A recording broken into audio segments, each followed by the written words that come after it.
তুলিয়াজানত হাজিৰা কাম কৰিব গৈছিলে। দেওবাৰ দিনাখনি ৰাতিপুৱা সি ক'লে মোক টিফিন নিনো, মই এবেলা কাম কৰি পেলাই গুচি আহিম বুলি ক'লে। কৈ পেলাই টিফিন নবনোৱাকৈ ভাত কেইটামান খাই পেলাই গ'লগৈ কামলৈ। কাম কৰি গ'লগৈ। ভাবিলোঁ এবেলা কাম নহয় চাগে, ফুল কাম কৰিও আহিব। গধূলিলৈকে বাট চালোঁ, তেতিয়ালৈকে নাহিলে। নহালৈকে আমি গোটেইখন চিন্তা পৰিলোঁ। পাছত ৰাতিটো সেনেকেই খটাই দিলোঁ। খটাই পিনি ৰাতিপুৱাৰ পৰা বিচাৰিবলৈ চেষ্টা কৰিলোঁ, কিন্তু ৰাতিপুৱাৰ পৰা বিচাৰিলোঁ। দুলীয়াজান থানাতো দিলোঁ, দি পেলাই এতিয়ালৈকে একো খবৰ পোৱা নাই। আজিও দিছোঁ, টেঙাখাত থানাত দিছোঁ, একো খবৰ আজিলৈকে পোৱা নাই। গোটেই চব ঘূৰিলোঁ, গোটেই গলিয়ে গলিয়ে চালোঁ, চবতে চালোঁ, কিন্তু এবাৰো দেখি নাপালোঁ। নামটো কি আছিলে? নামটো জয়ন্ত গগৈ আছিলে।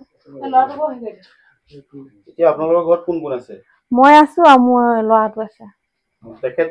তেখেতে ঘৰখনৰ মূল তেখেতে আমি তিনিজনে।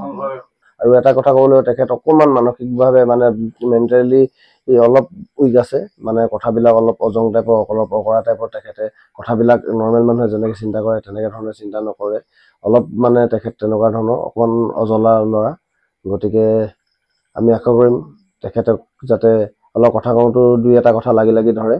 গতিকে আমি আশা কৰিম আপোনালোকে যাতে আমাক সহায় সহযোগ কৰক, তেখেতক আমি বিচাৰি পোৱাত।